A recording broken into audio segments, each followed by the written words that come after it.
ஆண்டின் பொதுக்காலம் 10ஆம் வாரம் புதன்கிழமை.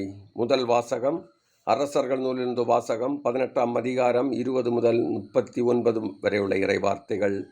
அந்நாட்களில் ஆகாபு இஸ்ரேல் மக்கள் அனைவரையும் அழைத்தான். பொய் வாக்கினரையும் கார்மேல் மலையில் ஒன்று திரட்டினான்.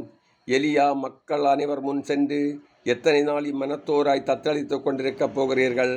ஆண்டவர்தாம் கடவுள் என்றால் அவரை பின்பற்றுங்கள், பாகால் தான் என்றால் அவனை பின்னே செல்லுங்கள். அப்பொழுது எலியா மக்களிடம், ஆண்டவரின் திருவாக்கினருள் நான் ஒருவன் தான் எஞ்சியிருக்கிறேன். பாகாலின் பொய்வாக்கினரோ 450 பேர் இருக்கின்றனர். 2 காளைகளை எங்களிடம் கொண்டு வாருங்கள். அவர்கள் ஒரு காளையை தேர்ந்தெடுத்து அதை துண்டு துண்டாக வெட்டி விறகின் மேல் வைக்கட்டும். ஆனால் நெருப்பு வைக்கலாகாது. மற்ற காளையை நான் தயார் செய்து விறகின் மேல் வைப்பேன். நானும் நெருப்பு வைக்க மாட்டேன். நீங்கள் உங்கள் தெய்வத்தின் பெயரைச் சொல்லி அழையுங்கள். நானோ ஆண்டவரின் பெயரைச் சொல்லி அழைப்பேன். அதற்கு நெருப்பு மூலம் பதிலளிக்கும் கடவுளே உண்மை கடவுள் என்றார். இது ஆண்டவர் வழங்கும் அருள்வாக்கு. இறைவா உமக்கு நன்றி.